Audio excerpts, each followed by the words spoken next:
Welcome to F&J's Mass Tort Spotlight podcast, where we bring you inside the courtroom and behind the headlines of high-stakes mass tort cases, from product liability claims to environmental disasters.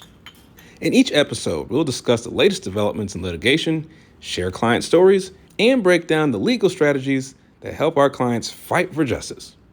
Whether you're someone who's affected by a faulty product, a legal professional, or just someone who's interested in mass tort litigation, this show is for you.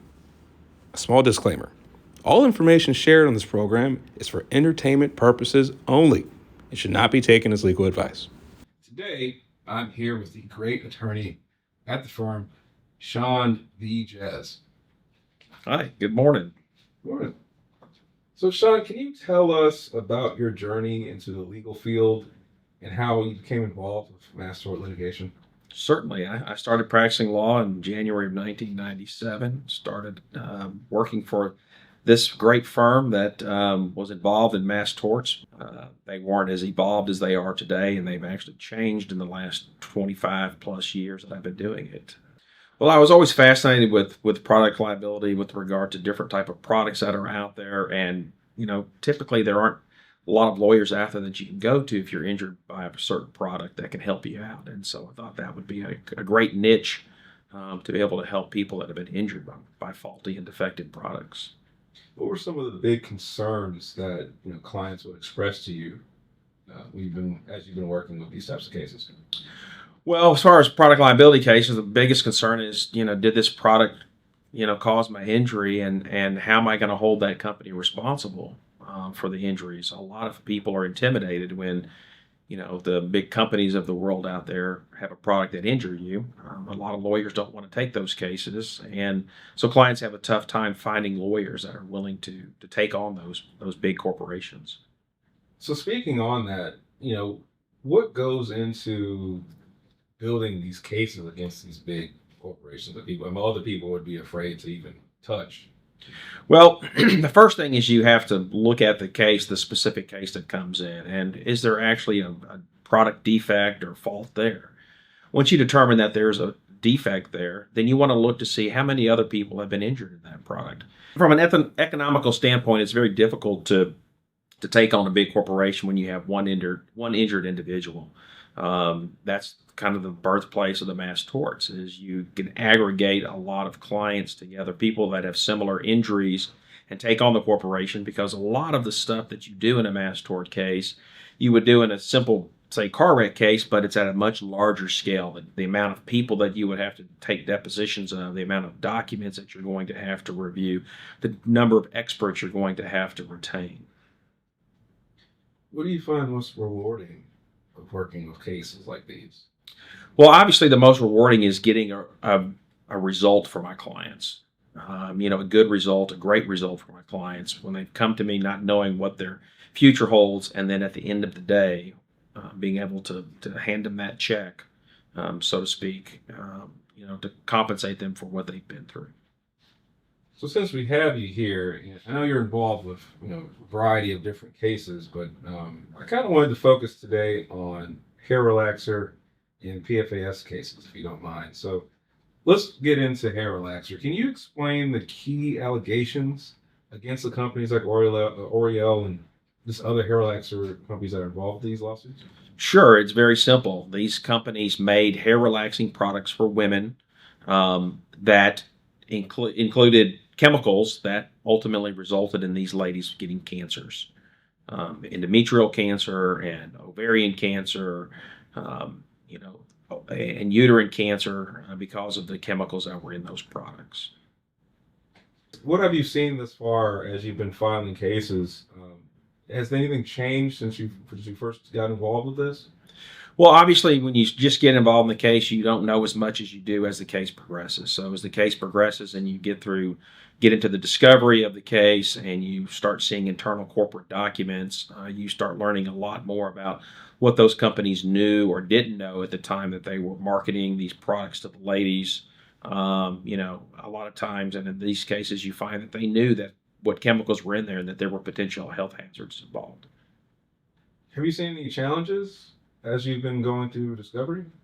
Well, there's always challenges in a case that involves big corporations. They always want to fight you tooth and nail as far as what the kind of documents they're going to give you or they're not going to give you. They always want to cloak everything in confidentiality so that they can hide their secrets from the rest of the world and from other potential clients in those cases. I saw something interesting. Maybe you might be able to help me understand this. Can you explain what the plaintiff fact sheet is and how discrepancies in these documents could impact a given case? Well, a plaintiff fact sheet is nothing more than just discovery. It's a fancy way of saying interrogatories and requests for production, which are common in all litigation. It's the way the defendants learn about the clients, and it's the way we learn about the companies.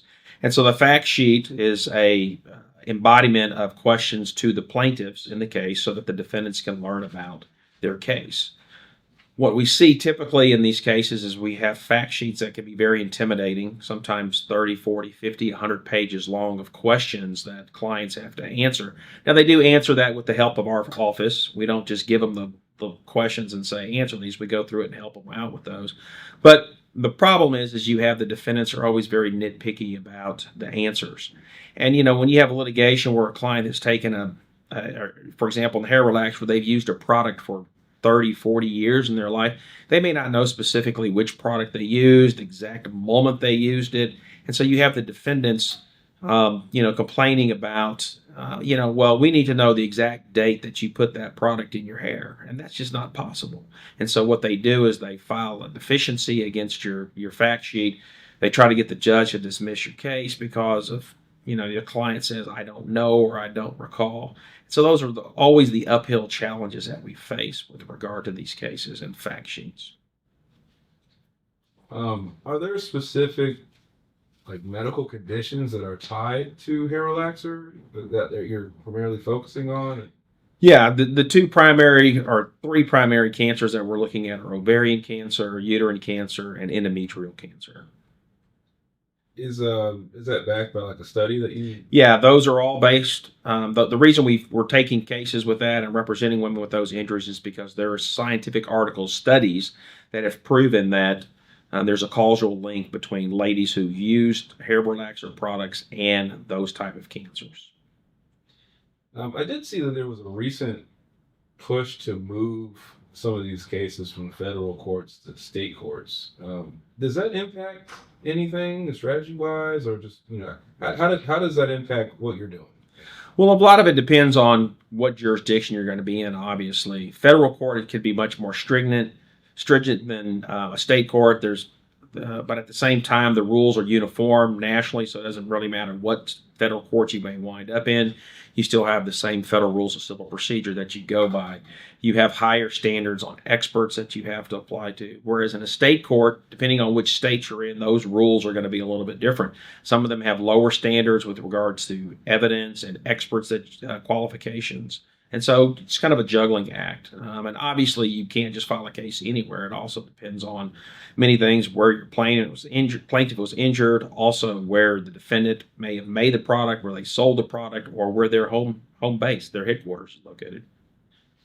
Sean, what has been the most surprising thing for you as you've been working on these cases?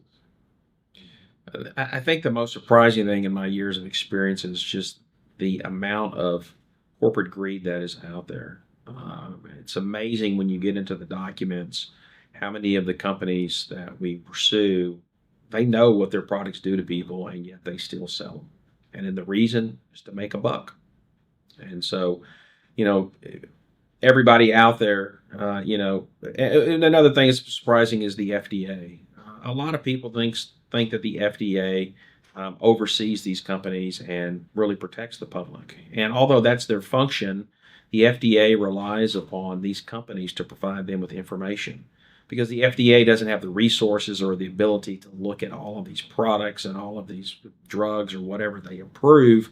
And so they really rely upon the manufacturers of these products to be honest and provide them with valid evidence and valid proof that their products are safe and effective. What advice would you give someone who believes they may be harmed by hair relaxer products but haven't really sought out legal representation yet? Well, if you've used hair relaxer products for 5 or more years and you've developed uterine, ovarian, or endometrial cancer, then contact a lawyer that handles those type of cases. Our firm would be one of those firms that handles those cases. Reach out to us; we'd be happy to talk to you. But don't just wait. There is time limits in which you need to bring a lawsuit. So if you believe you've been injured, contact a lawyer as soon as you can. Kind of switching gears to PFAS, can you give us a kind of a brief explanation of the nature of these PFAS chemicals and why are they so dangerous to the public? Well, the PFAS chemicals, they are very dangerous, and the reason they are is they're everywhere. They're in our drinking water, they're in our pots and pans, they're in our clothing, they're in our soil. They're known as the forever chemicals, and the reason they're so dangerous is they don't dissipate like some other things do. They will be there forever in your lifetime, and probably every human being walking around has some PFAS chemical in their body because of the exposure that we've had over the last decades, 50, 60, 70 years of the development of these PFAS chemicals.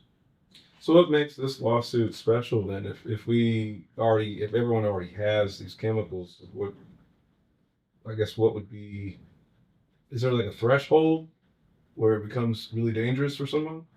Well, the threshold really is if like I said, everybody has these chemicals in their body. The question is, how much do you have in your body? And if you get to a certain point, these chemicals can trigger testicular cancer or kidney cancer, or other disease processes. And so that's what you have to be worried about.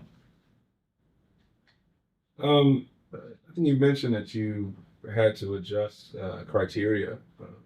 Has there been some massive changes in the MDL court that kind of push this decision of handling these cases?